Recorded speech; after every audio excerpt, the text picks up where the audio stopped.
I've been playing Super Smash Bros. For a long time at this point, and one thing I've learned is that for every single character in the game, whether we're talking about the absolute most complex, powerful characters that Smash has to offer, or the simplest low tiers just trying to get by, someone out there is going to have a problem with them. Someone is going to want something changed, so you know what? Today, let's change them. Now, there are a couple of ground rules here. It needs to be the kind of change which could actually reasonably show up in a balance patch. I'm not allowed to completely, for example, replace any moves here, and every single nerf needs to be significant. The fact that you're lower on the tier list does not mean you get off scot-free. There may end up being some slight differences there, but this is going to be a bit less of a pure balance discussion and more of a game design discussion. Which direction can we push these characters in with one solid nerf? Okay, let's do it.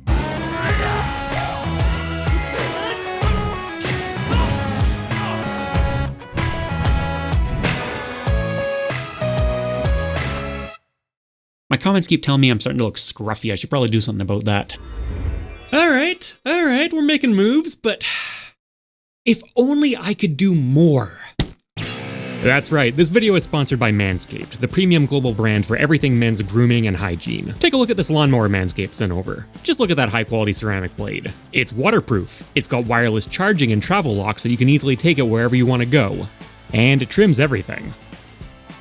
Everything! But that's not even the end of what Manscaped sent over, because they always want you looking, smelling, and feeling your best. So, if you'd like 20% off your order, plus some extremely comfortable anti-chafe boxer briefs and a high-quality carrying bag thrown in as free gifts, just head over to manscaped.com and use my promo code MockRockTalk, and you can feel as good as I feel in this video.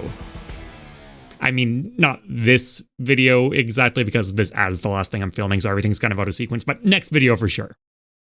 Thanks, Manscaped. Alright, Mario. So Mario was conceptualized for a long time as this sort of jack-of-all-trades style character, and he stuck to that to a large degree over time, but his combo game's been buffed so much over the last couple of entries that he's almost become a bit more of a combo-focused brawler character. He's known for these really explosive lower mid% to upper mid% bursts. Now, the latter kind of stuff, this I'm pretty much completely okay with. Relatively specific positioning and spacing, and it doesn't always kill. I think it's actually pretty cool. Would I like to see him emphasize a little bit more of that jack-of-all-trades, beginner-friendly nature? Yeah, but I do think the direction they've taken him in is pretty reasonable in its own right. What bothers me more is the bridge style of combo. They look pretty cool, but there's way less technicality, way less positioning behind it, and it's kind of a little bit cheesy for my taste. You could fix this just by reducing the power of the spikes knockback so it doesn't kill at early percents off those bridge combos, but you know what? Spikes are cool. Mario's forward air is pretty cool. I'd prefer not to weaken those if we can avoid it. So what I would actually do is increase what's called the base knockback, or the knockback you take at 0 of his sweet spot neutral air.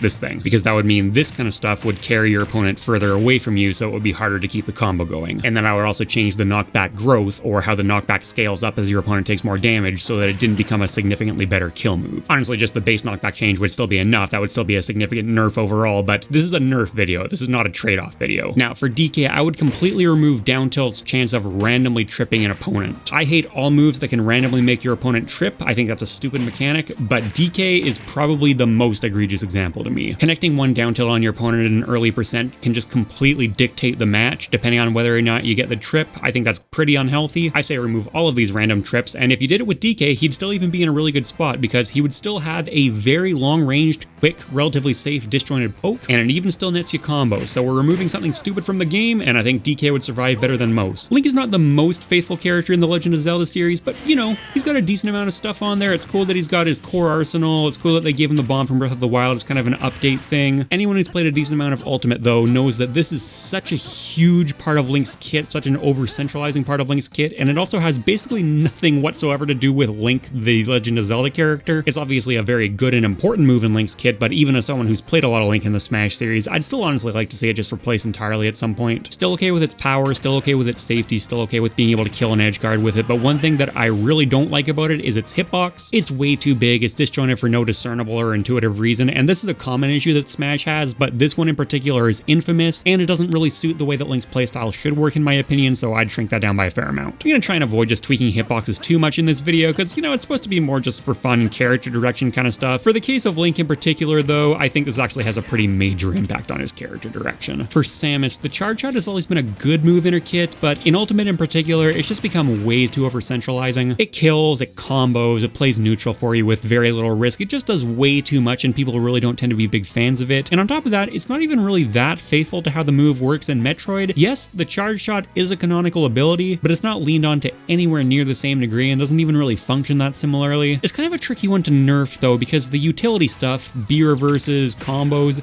that I think is all actually kind of cool. Reducing its kill power I guess would be an option, but this looks like it should be a really powerful kill move.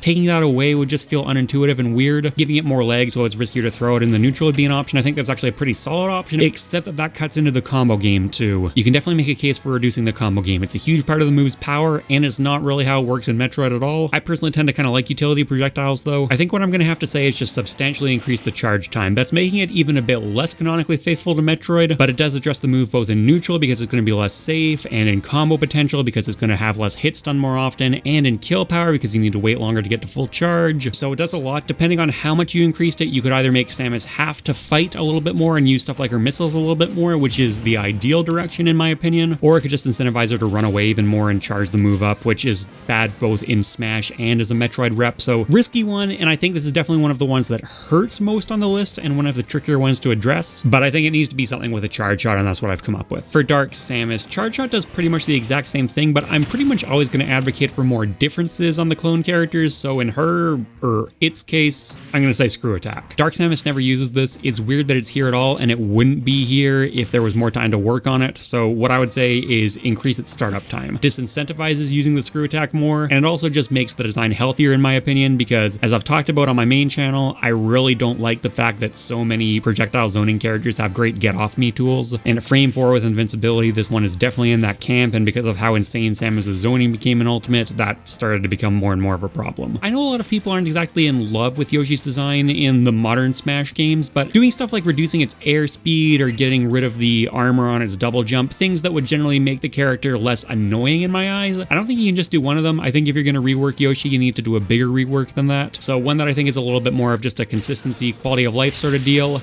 I think you can bring the power of back air down a lot. This doesn't really look like a kill move at all to me, or particularly feel like a kill move when you connect with it. And on top of that, Yoshi has plenty of other good killing aerials. You got forward air does the job.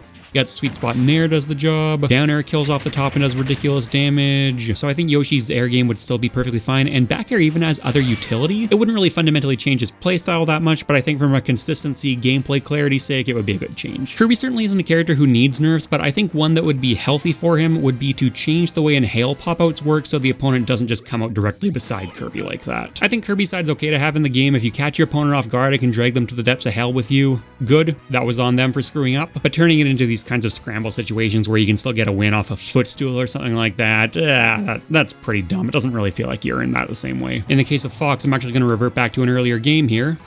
Do not let him do side B into up B. He's got to pick and choose one of them. Modern Fox is an extreme glass cannon kind of design. On stage, he completely smothers you. Off stage, he dies to a stiff breeze. I say just double down on that design more. It sounds really harsh at first, but I think in practice it wouldn't make nearly as big a difference as you may initially expect. Fox players pretty much always try to use side special anyways. Up special is more of a backup option that offers them a little bit of mix-up, so I just say take away some of that backup option. Pikachu. So Pikachu in Ultimate does pretty much everything. Super fast, amazing recovery, amazing neutral. Stuff like down throw, being able to start nair loops is just absolutely obscene, but you know what, the thing is, nair was a new addition for Ultimate.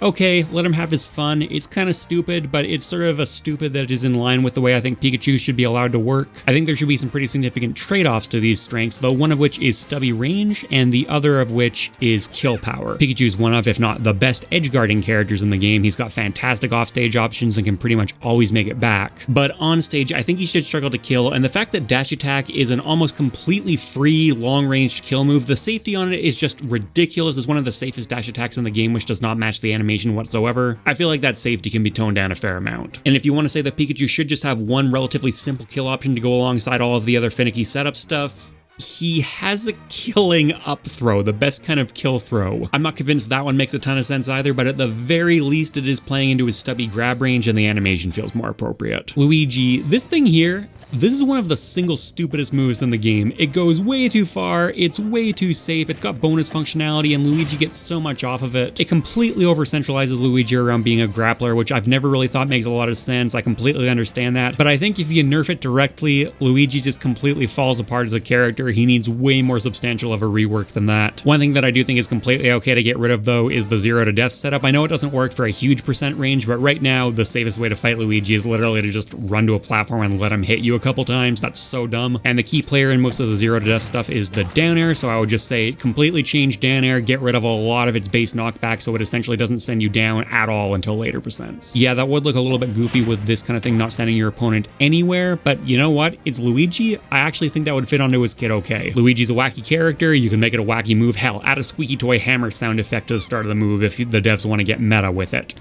Not really.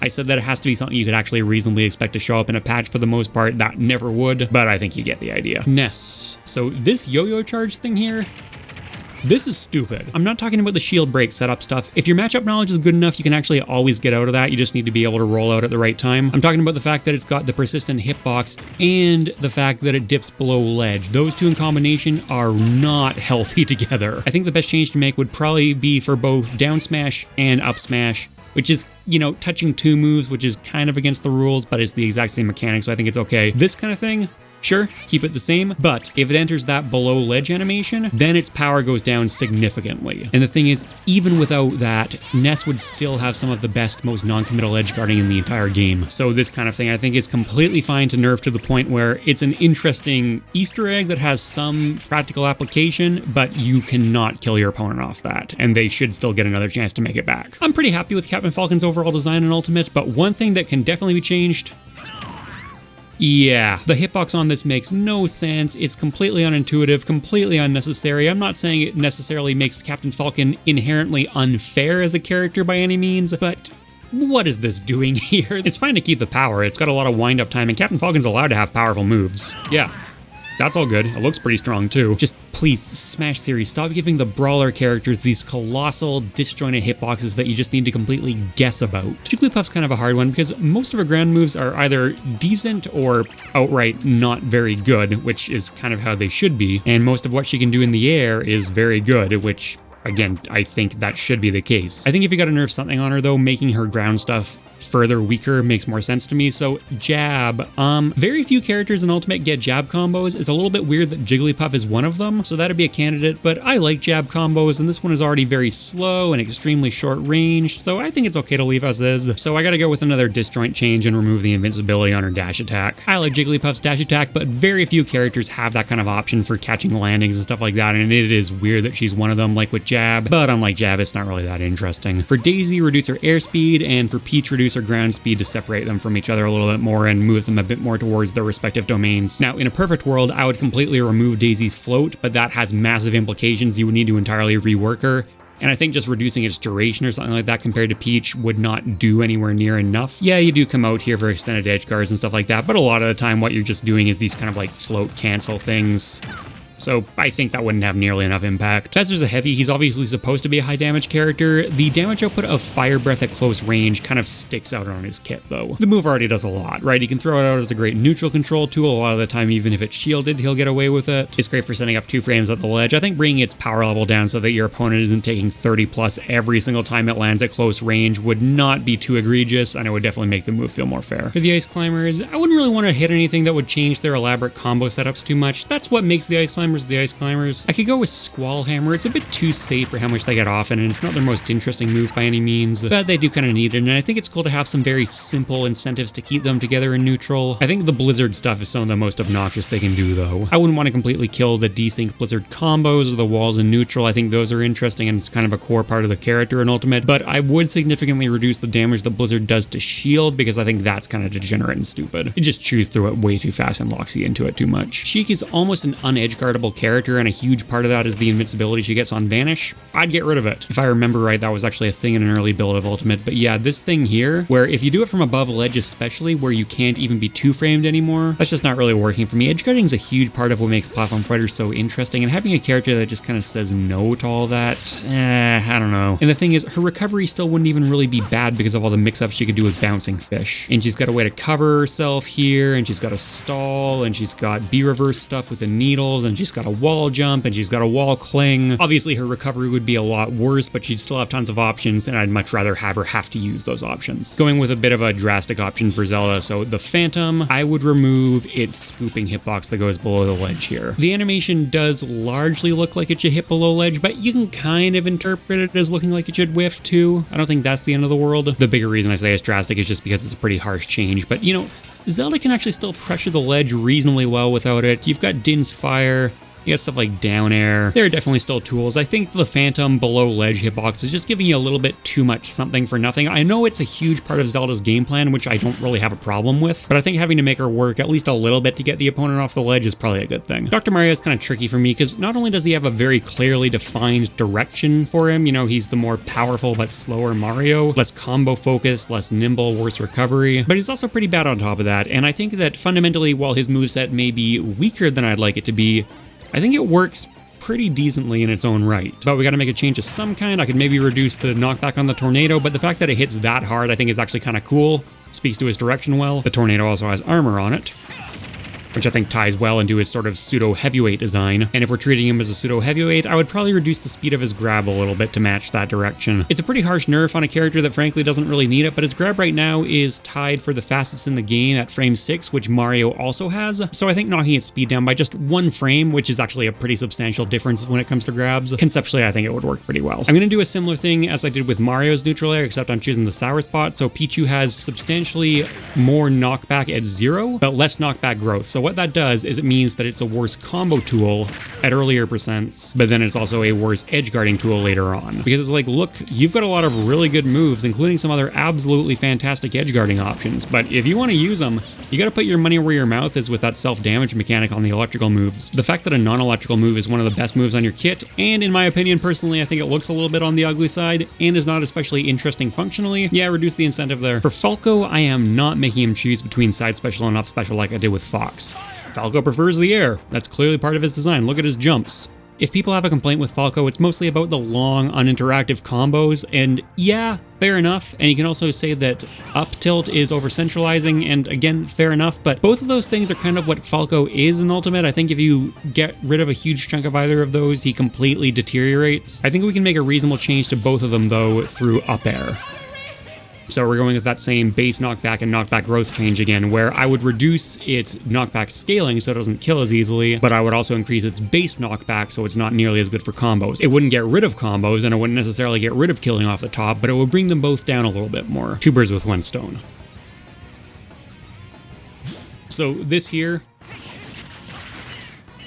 yeah, that's a bit much. I know Marth is kind of underwhelming in Ultimate, and he's always had some relatively cheesy ways to steal stocks from people, but being able to set up into a move that kills you relatively consistently around 50% if you get good enough at it, it's not a huge problem right now, and I don't ever think it really would be, but it's just kind of a bit of an unhealthy aspect of his design I think we can shave off there. Lucina's Dancing Blade is just fine, it's never going to do that, so in her case what I would do is actually reduce the shield damage that Shield Breaker does a little bit. Couple things behind that thought process. Marth has the stabbier sword, so it makes a bit more sense to him, the more piercing one. And also, if we're kind of taking the direction where Lucina is this pure fundamentals nothing else character, and Marth is the more precision one that has a little bit more cheese behind it, the Shield Breaker is really cheesy. Honestly, it's kind of a move that's on thin ice for me to begin with, but if one character is going to have more emphasis on it, I think it should definitely be Marth. Young Link is a very slippery character, amazing projectiles, amazing frame data, amazing combo game, and a move that kind of facilitates all of those at the same time is forward air. It just does so much, and is also insanely safe for some some reason. Yeah, sure, most people probably find the arrows or the boomerang way more annoying, but they're also much more in line with Young Link's overall design direction.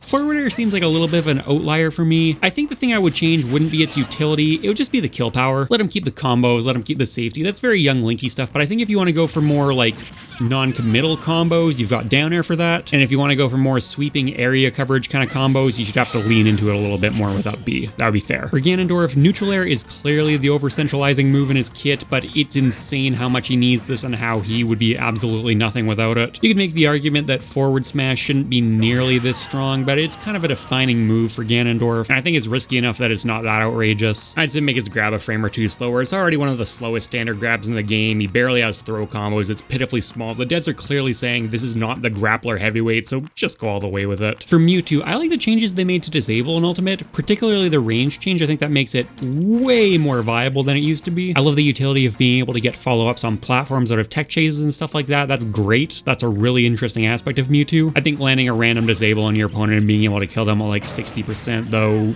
that's a bit over the top. I wouldn't change the range or anything like that. I'd just reduce the stun time so at early percents you can still get decent follow-ups off of it, and then at later percents you can still use it as a kill confirm, but I just don't want the super cheesy early kills, especially because Mewtwo has a fair amount of ways to set up into this. He has a glass cannon, yes, but even by his standards I think that's a bit much. Oh, hey, look, it's Marth's dancing blade, except easier to space and with a consistent setup into it. Yeah, bring that knockback down. From's the same story where his double-edged dance may be just fine, but he's also got this, which...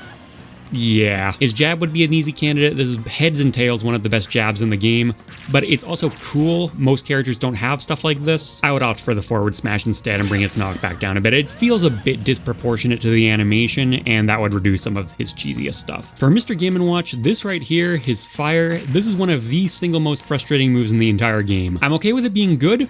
I don't think it needs to be one of the absolute best out of shield options in the game though. It's frame 3, it doesn't get faster than that out of shield in Ultimate. You can push that back to frame 5, 6, 7, that's totally fine by me. Still a very good out of shield option, I'm fine with that. Mr. Game & Watch is an up close character, but as fast as possible and invincible and a combo starter, and very, very, very low risk, that's a bit much to be packing into one move here. I was kind of excited early on in Ultimate that it looked like Meta Knight might be becoming a bit more of like a all-rounder jack-of-all-trades sword fighter again. That didn't really pan out. The ladder combos and the bridge combos, the touch of death kind of stuff, it's done differently than it was in Smash 4, but it's still very much a huge part of his game plan, more than I'd like personally. But it's a similar boat with some of these other characters where if you took those away, you'd basically just obliterate Meta Knight, he'd have nothing left. So if you look elsewhere on his kit, I think one of the outliers that I see is Dimensional Cape. There's just like no landing leg, no risk to using this move, and I don't really get why. It's one of the absolute most non-committal movement options in the entire game, and we're talking about a character where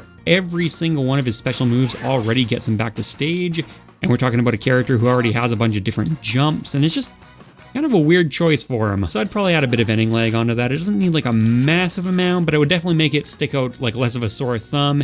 And it's not like he can really do anything particularly interesting with this anyways. It's just kind of landing it back to the fight. The interesting part of the move is that it has the second option to throw the attack out, which does have a lot of risk behind it, but we don't need to touch that. Dark Pit's my main. I got a lot of ideas on how to clone characters in general, but certainly Dark Pit and Pit in particular could be differentiated from each other better just with number tweaks. Don't want to get into it too much here, but the bottom line is that I picture Pit being more of a ground-based technical fighter, with Dark Pit being a bit more of an air-based power fighter. So for Pit, I would lower the startup of back air. I wouldn't change its kill power because this is a tipper move. I think tipper moves should be powerful. That is still his main kill aerial though, so touching it kind of addresses both the power and the aerial components. Dark Pit, meanwhile, I would increase the startup on dash attack so it's not this super quick burst movement tool forward anymore. I think that should be more of Pit's domain in my ideal world. Zero Suit Samus, clearly the most over-centralizing move in her kit is the flip jump, which doesn't really tie into how she functions in Metroid, and it's a bit overkill for Smash, but it does tie into her overall Smash design as kind of a slippery, keep-away-ish character, I guess you'd describe her. That's not totally accurate. Zero Suit Samus isn't a weird archetype. Something we probably can address on her, though, is this thing. I don't really think she needs that, and I don't really think it fits in with the rest of the way she plays. Now, she could still get this.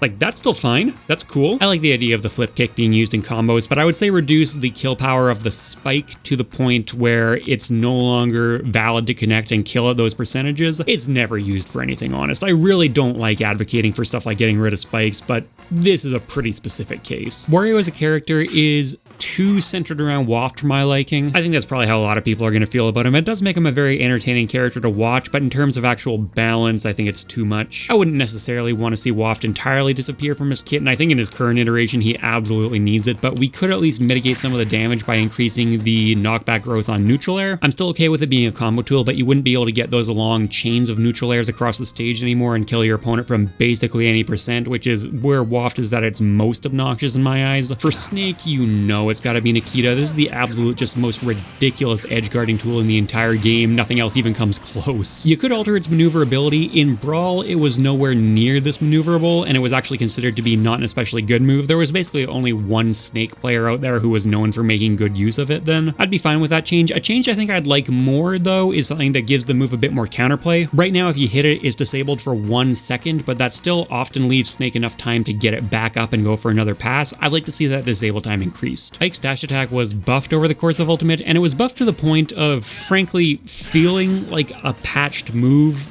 The animation doesn't really match just how absurdly strong it is. I honestly think it should be brought back down a little bit more. It's not his most important move by any means. They've changed a lot of his other moves to be really powerful, which I appreciate. Ether, for example, that's one of his most recognizable moves. I think it's great that that's a really strong kill move now. Dash attack is so over the top that at this point it honestly just feels kind of weird. Pokemon Trainer. So for Squirtle, I would change forward tilt so that it sent you at a higher angle, so tech chases were less guaranteed. We're in the percent ban right now that Squirtle's not really supposed to be operating anymore, and forward tilt is an absurd move in basically every other way. Ridiculously safe on shield, very fast, good range by Squirtle standards, and it also has tons of combo applications earlier on, which I'm totally fine with. That's the way Squirtle is supposed to function. But Squirtle fishing for forward tilts later on, where if it hits a shield, it's usually just free, and connecting it leads into a lot of jab blocks because of how tight the tech timing is, which lets them get easy use out of the smash attacks, which are supposed to be hard to use because Squirtle's not the character that's supposed to be killing. I don't think that's needed. For Ivysaur's up air, I would leave the knockback as is, maybe close to the bulb, but on the outer edges for sure of that Spore Puff, I would put a pretty substantial sour spot around that. I'm honestly kind of surprised that this move survived all of the patches, but even with the sour spot, it would still have tons of utility, and it's just ridiculously good at killing right now. Charizard was a tough one for me, but one thing that I think the developers kind of said is, yeah, his sweet spots with the fire on the tail,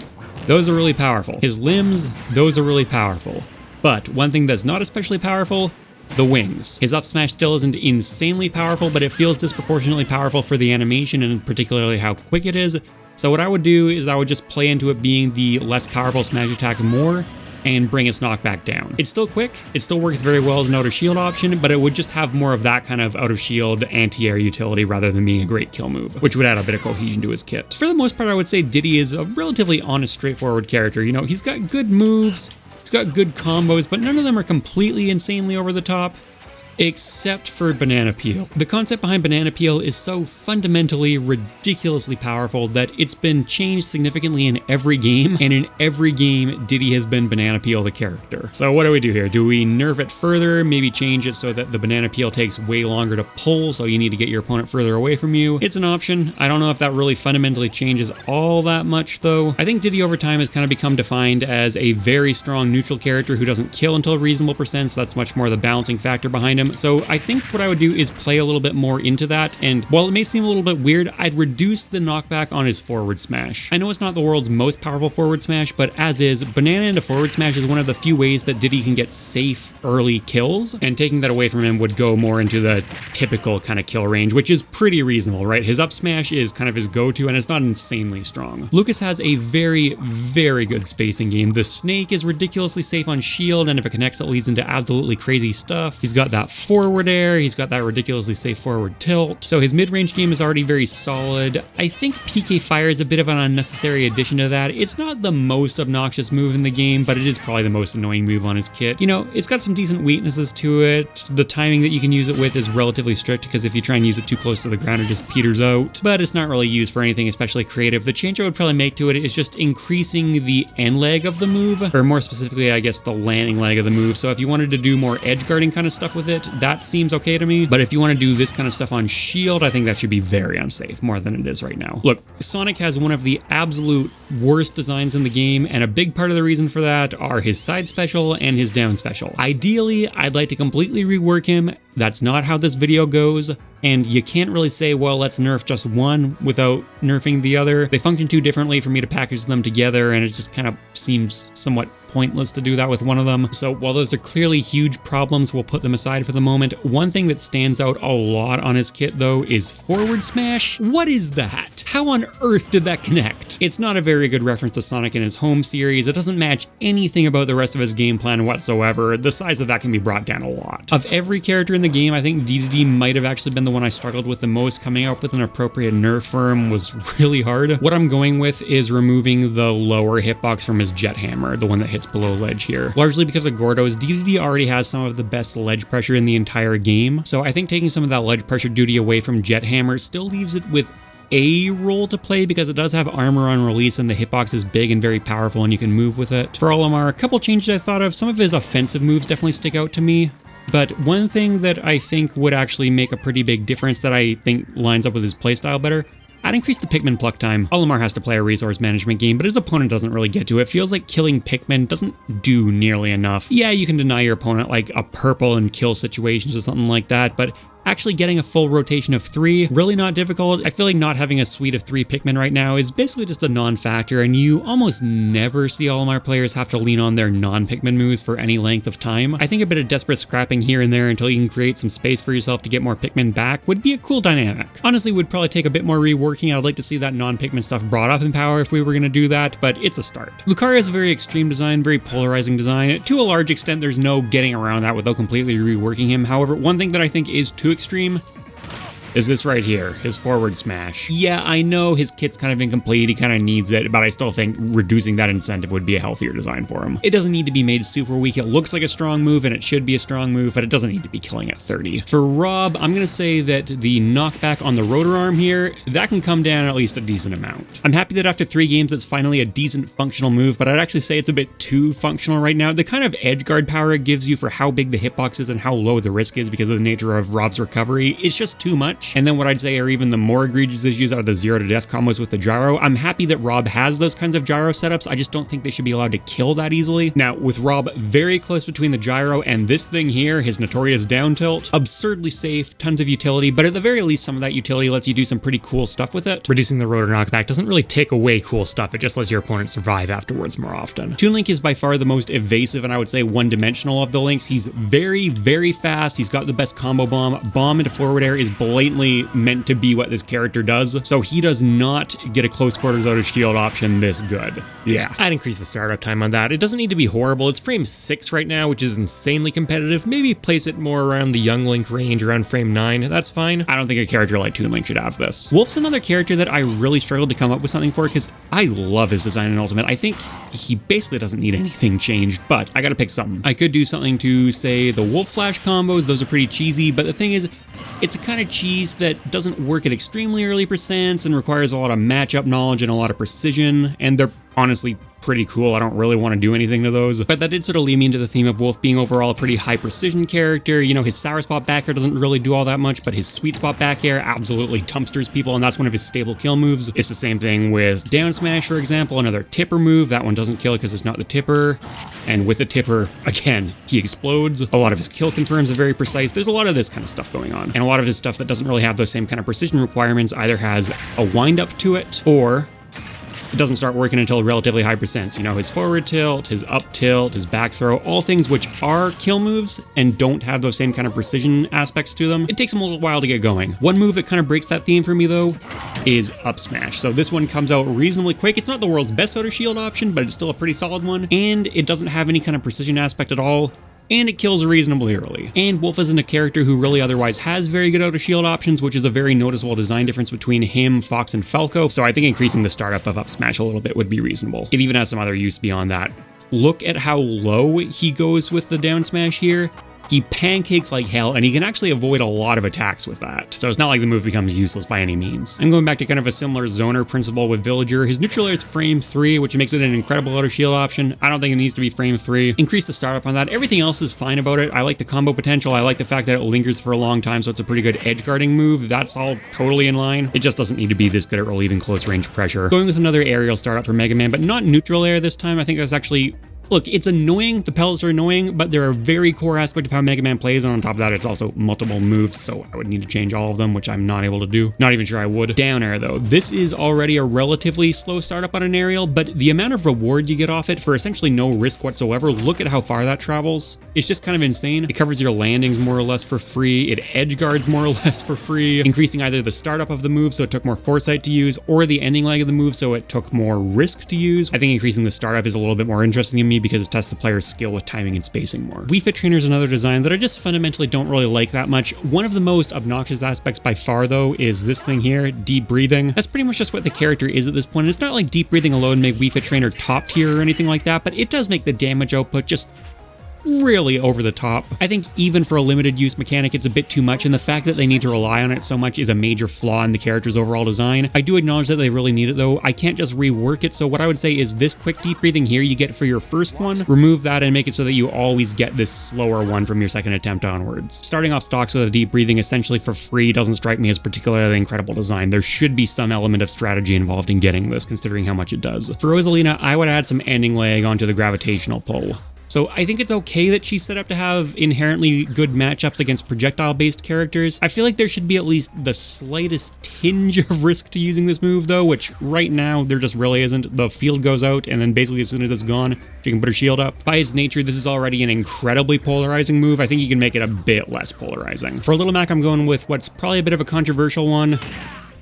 Bring down the knockback on KO punch a bit. I don't think it's a very well-designed combat mechanic at all. I can't completely change it here, but I don't want his opponents to have to start dancing around him at like 20% and basically just avoiding him the entire stock until I get rid of it. If it killed closer to maybe like 50 or 60%, I think a move that goes through shields and goes through platforms and can be comboed into becomes at least a little bit more reasonable. I looked around Greninja's moveset and honestly, I think it's totally fine. I like that he's this slippery, evasive ninja character. A lot of the more guaranteed stuff he has is very precise, and a lot of the stuff that's easier to use leads to more setups and 50-50s and stuff like that compared to real kills. So what I would actually just do is bring down Greninja's weight. He's not exactly a heavy character, but he weighs just barely less than people like Lucina. He weighs more than Sonic, he weighs more than Zelda, and this is for one of the smaller, lowest to the ground characters in the game, who's also in this kind of hit and run archetype, which has often been established in Smash to have one of their weaknesses be very low survivability. He weighs 88 right now for reference, and I would drop him down to around 80, which is the same weight as Zero Suit Samus. For me, Brawler, this neutral air here is another one of those really over-centralizing ones. Kind of different reasons in this case. It's not that the hitbox is insane, it's more just that it has essentially no risk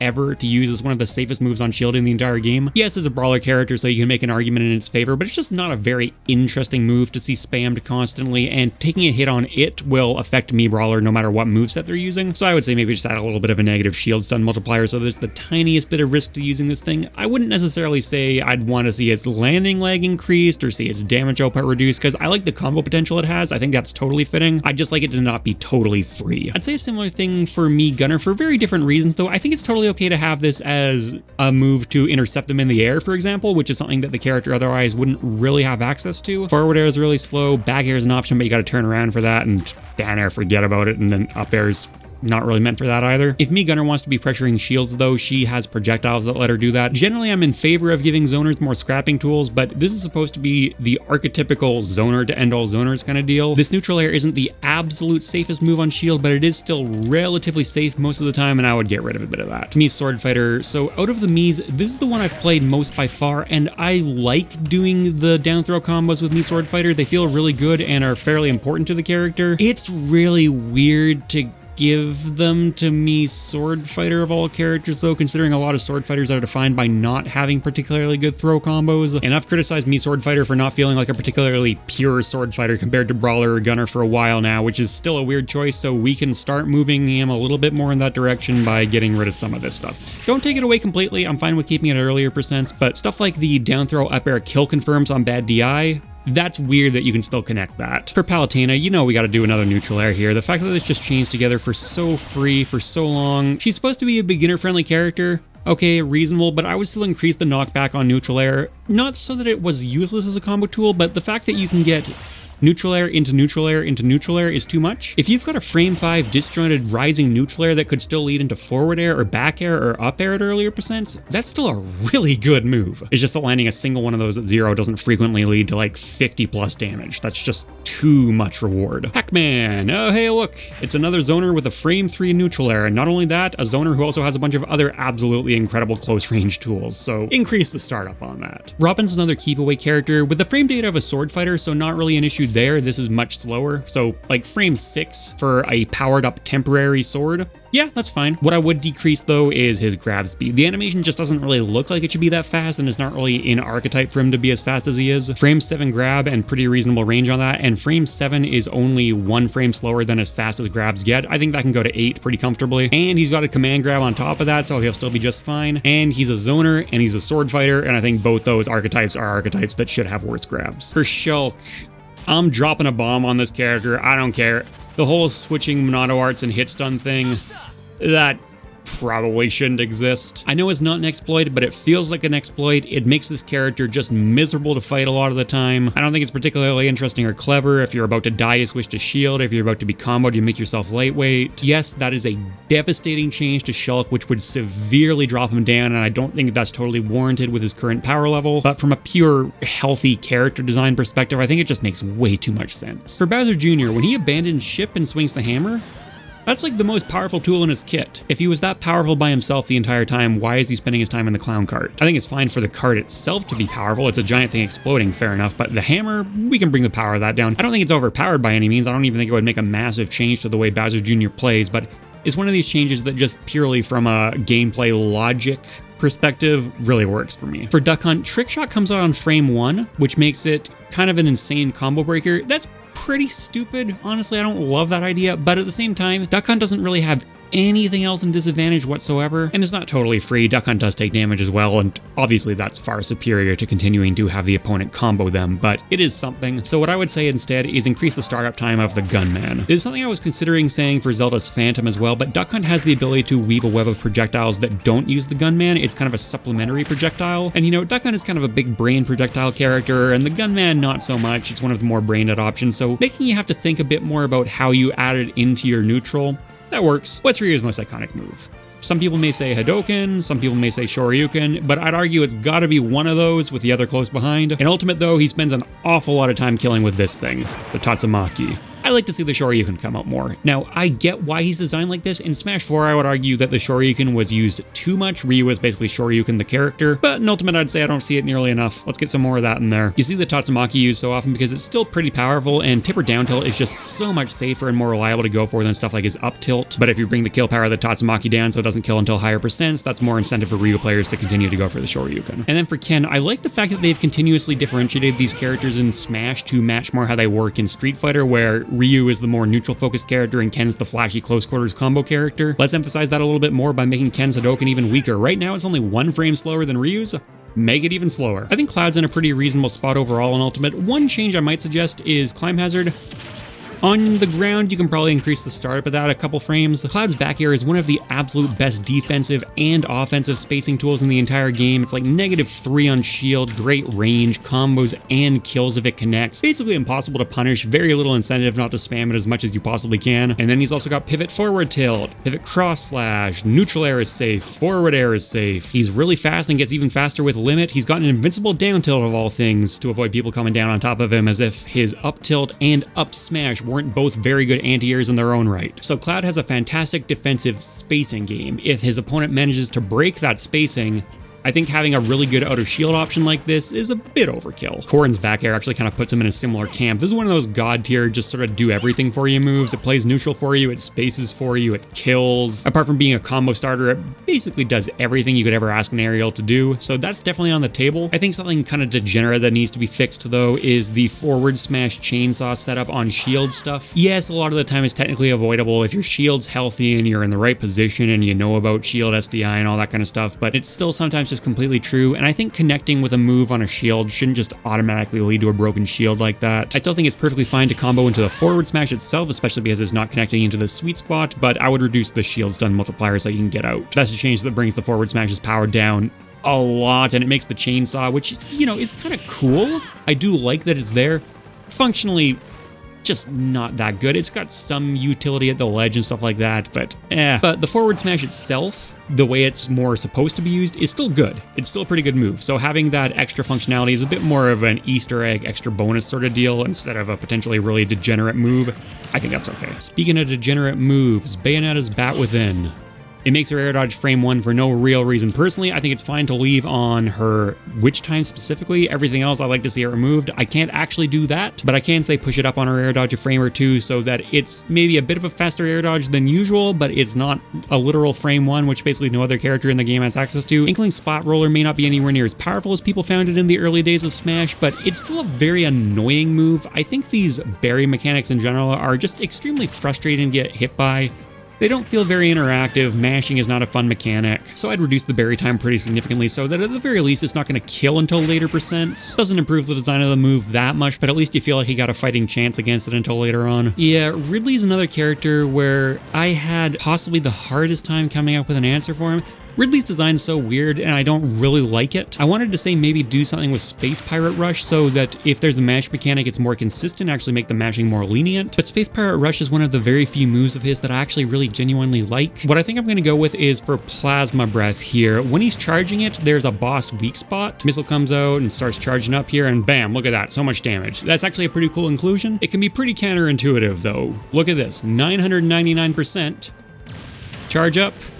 And I don't die because I got hit in the weak spot. So I would change the weak spot so you take substantially more damage than you do right now, and you still take the knockback. I think if you're gonna have this there, it should be purely a detriment. At the moment, it's not. That's definitely one of the most minor changes on this list. I think Ridley realistically is a pretty good candidate for that though, and from a lore logic kind of perspective, it just makes too much sense. Simon and Richter are amalgamations of each other's movesets. I'd like to emphasize the moves that originated in their games more. So for Simon, I would increase the startup on dash attack because that's a Richter move. And for Richter, I would increase the startup on forward tilt because that's a Simon move. I think Richter's definitely getting the raw end of the deal here, but if you look at their entire move sets, I think these are definitely some of the best candidates. So maybe you could say Simon takes a bit of a harsher penalty. For King K. Rool, I would change his blunderbuss so that there's significantly less of a suction period afterwards. It's usually used at the ledge to try and trap people as they're getting up, and people are either going to fall for it or not fall for it, but if they don't fall for it, they're just stuck waiting for longer, so it's almost a waste of everyone's time. That's not 100% true because if your opponent has to stall on the ledge for longer, that means they're wearing up more of their invincibility, so it does have some application there, but generally speaking, it's kind of a hit or miss sort of deal. So I think just letting people get on with the fight afterwards is a sensible call. For Isabelle, stuff like her mine, for example, or her fishing rod, yeah, those are annoying, but, you know, for better or worse, those are Isabelle. That's what Isabelle does. The thing that stands out most in her kit to me is actually her jab, which, in my opinion, in a vacuum, is the single best jab in the game. It's a very weird thing for Isabelle of all characters to have, but I like the way it works. You know, you can get some pretty cool and fairly harmless, for the most part, combos off it. You could probably make the case that being able to kill so reliably off jab is probably too much for this kind of character, though, so what I would probably do is nerf it indirectly by decreasing the power of her down smash. It's a fairly fast and not particularly powerful looking down smash as is, so even standalone I think that's honestly totally fine, and that's like the main thing she does out of jab at higher percents. You can do, for example, forward tilt, but that doesn't kill until later on, so okay. Incineroar, another really difficult one. He's such a specific design, you know, his moves are all pretty good and his mobility is intentionally horrific to compensate. One thing that I do think you can change though, this is by far the dumbest thing in his kit. Down throw into cross chop, so I'd like to address that somehow. Do I want to change the down throw combos? No, I think Incineroar deserves to be a grappler character. Most of his other stuff, that's totally fine. He should have that. Do I want to change the startup of cross chop? That would be an option, but I don't think it's necessary. What I would do though is just reduce the knockback of cross chop. So if you connect with it on the ground, there should still be enough knockback to force your opponent down with you, but they should come out of that knockback much quicker if you miss the ground with them. So you can't do those same kind of easy kamikaze options. For Piranha Plant, I'd really like to do something to hit Petey. It's clearly the over-centralizing move in the kit, but you know, they're a character where if they don't have Petey, they just completely disintegrate, and I think it's honestly kind of a cool design for a projectile, and Piranha Plant has an interesting don't land on me concept, which ties into the Mario games, and I think Petey does play into that pretty well. Other than that, it's a really weird character design though. It's like, here's this very heavy, slow character, but they've got a frame 2 jab, and they've got a frame 6 grab, but then a very slow take on the spinny neutral air. I'd probably say reduce the damage output on Poison Cloud, particularly at lower percents. You know, if you're gonna take the time to charge it up, which takes a decent amount of time, sure, then I think it's allowed to do something more ridiculous, but This is very non-committal to do, and you're going to do this like every time you're at the ledge, and it's got additional functionality as well because you can go and hide in it. So I think if you're going to use Poison Cloud, you should be way more incentivized to charge it up. For Joker, so when he starts on a new stock, he fills up part of the Rebellion gauge. I don't think that's needed. It looks kind of ugly, and it was likely not part of the original blueprint of his design. It was likely added in later as a balancing factor. I think we can say Joker's a good enough character that that's kind of unnecessary. I think having to work a little bit to fill up your gauge is probably a good thing, and it doesn't exactly help that Joker doesn't do a ton of cool things with the persona, if we're being honest. They're not like a really integral part of his design. It does a couple of cool things. He gets the spike, he gets a different recovery, but for the most part, they're just more powerful versions of what he's already doing. I wish Joker made better use of the personas. I know that's kind of a common criticism of him, but he doesn't, so letting him have access to it more often doesn't really do all that much to improve the interest of the character in my eyes, and from a balance perspective, I think it's not really warranted. I was really hoping I was going to get that the first try. There we go. Yeah. So that kind of thing, killing at 35 off a random chance, no, we don't need that. His forward smash is by far the worst example, but it's the same mechanic on all his smash attacks, so for all of them, bring that scaling down pretty substantially. Banjo's another character whose overall design has gotten a fair amount of criticism, and I think by far the most annoying part of him is this thing here, the rear egg. I would increase the startup of that so that it became a bit less of just a free neutral tool and more of an actual proper setup projectile you needed to think about a little bit. It would really hurt, yes, but I think it's kind of a necessary evil, and it wouldn't kill the cool stuff the move can do. Things like the recovery extensions, for example. Yeah, it would take longer to start up, but once it starts up, you can still do it. So that kind of thing, that's still fine. It wouldn't be nearly as versatile anymore, but still on the table. It's the same for doing stuff like instant catches to use in combos. This stuff still works, it just takes more thought process behind it. Terry's go meter moves, particularly I would say Buster Wolf, definitely stand out to people. Especially because you can combo into it for very early kills. I think the fact that Terry has to stay above 100% is a reasonable balancing mechanism though, and they're kind of integral parts of Terry's design. Bringing their power down would feel a little bit weird. Could probably make a better case for Power Geyser because of how just ridiculous the hitbox is, so bringing its power level down would still leave it feeling like a kind of crazy move. I think it's allowed to feel a little bit more crazy than that though. Another one that comes up a lot is Power Dunk. I don't think Power Dunk's really that bad though. It's got a bit of counterplay to it, and it does kill early, but it doesn't kill outrageously early. You know what actually kills a lot earlier and is responsible for a lot more cheesy setups? Yeah, Hard Burn Knuckle. True combo and a very easy combo, 60%, nowhere near the ledge. Dead.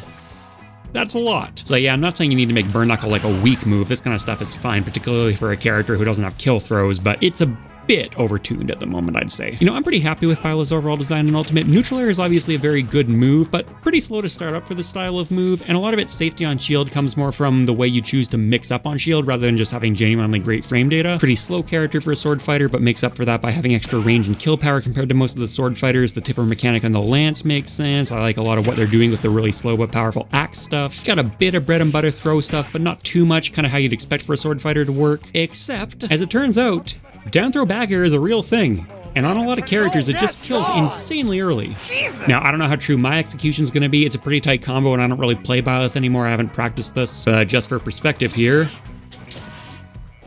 67%. And did I mention that neutral air can lead into a grab? So yeah, boost the knockback growth on down throw. I think this kind of stuff here is totally fine, but I don't think Byleth should be allowed to kill confirm off a grab, especially not that early. Min Min, kind of another contentious design that I don't think really works, but I think that there, being able to just do these completely risk-free 2 frames and edge guards with Ram forward smash, incredibly non-committal, incredibly reliable. Yeah, no. I think if we're gonna make the Ram stuff the lower power option, I'd double down on that, and I would make it so that this forward smash has dramatically less knockback than it does right now. It's the utility one as well, so I think it would feel just too bad to not make you able to aim it or something like that anymore.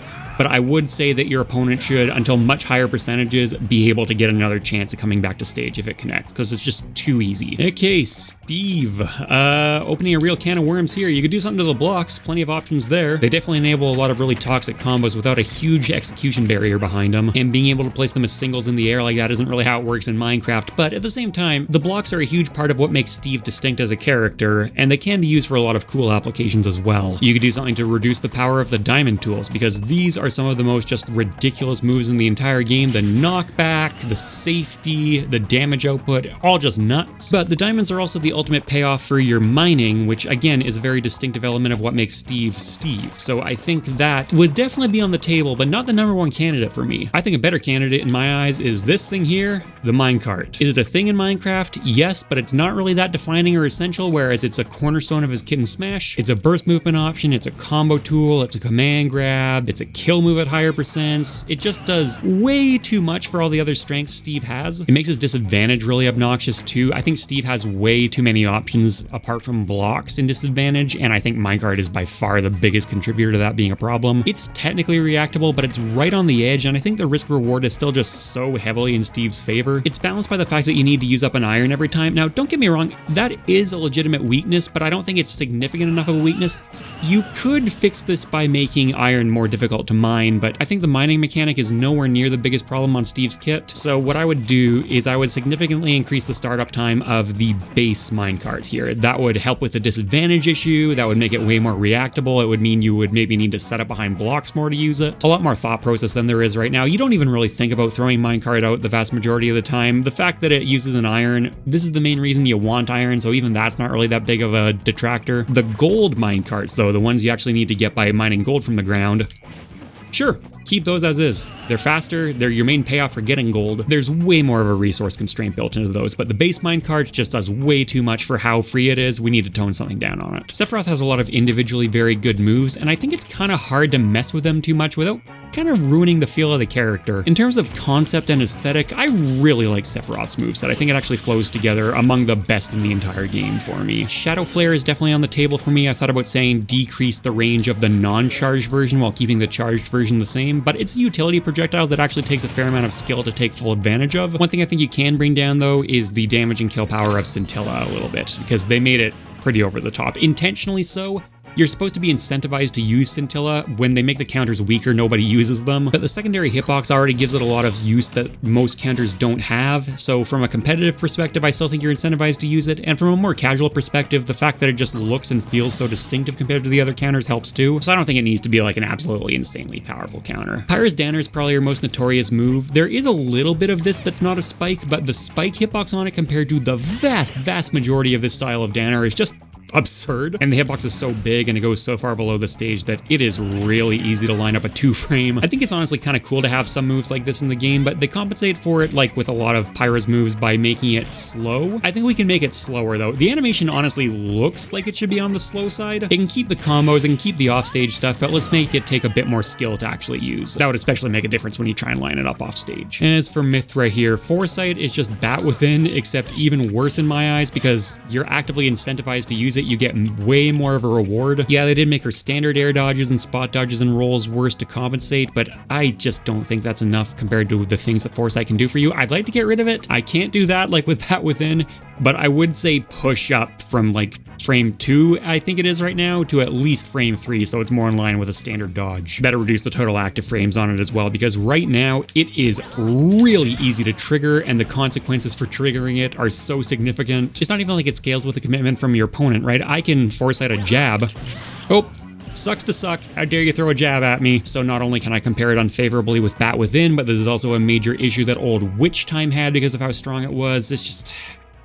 I don't like this thing. Okay, Kazuya's Electric Wind God Fist. You know we're hitting this thing somehow. The crazy combos it leads to, including the 0 to death stuff, yeah, that's not especially well designed or balanced. The thing is, that's essentially all Kazuya has. It's a bit of a shame he doesn't use more of his moveset more regularly, and I'm not even 100% convinced this is necessarily the way he was conceptualized. I know Tekken characters have long combos, so it does make sense for him to be a combo-focused character in Smash, but even in the Tekken series, this whole touch of death thing doesn't really go to quite the same lengths it does here. So I'm gonna reluctantly say I can't really mess with the combo game too much, but one thing I can definitely do is add whiff lag to it. It's already probably the safest move in the entire game if it hits your shield. If you just hit the air with it, I don't want you to be able to do that spam it over and over and over thing. I think if you predict your opponent's going to go for an Electric Wind God Fist and you roll behind them or jump over top of them, you should probably get a punish off that, but I would not add that same lag if the move connects, so that way it doesn't impede its combo game. Whiff lag isn't really too much of a common concept in Smash, but this is a special move, so it's really easy to add. And finally, that just leaves us with Sora, so I think that his neutral air or his forward air, they still may end up being very problematic someday. They're not right now, but as he continues to be developed and we start seeing people get better and better at those combos, they could get kind of degenerate, but I don't think we're there yet, and I don't really want to speculate on it too much. Sora is often considered to be a very obnoxious character to fight. I think it's really hard to mess with too much of that. I don't think you can mess with his physics, for example, without making him not feel like Sora anymore. One thing we probably can touch a little bit, though, is the projectile stuff. Now, I've gone on record several times in this video as saying I like utility projectiles, and there's some cool utility you can get with this, but I think for the health of the character,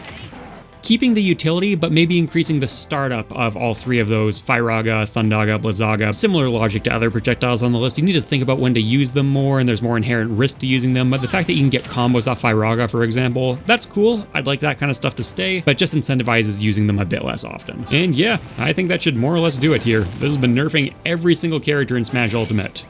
Let me know what you thought. Yeah, thanks for watching, everyone. This is obviously a pretty subjective video, so curious to hear your thoughts. YouTube's algorithm heavily considers likes and comments when it's deciding whether a video should be passed around to more people, so if you think this one deserved it, much appreciated. Another video from MockRock talk above, video from my main channel MockRock below, and patrons, YouTube members, and Twitch subs get perks like early videos, Discord, and voting on future content. Later, people.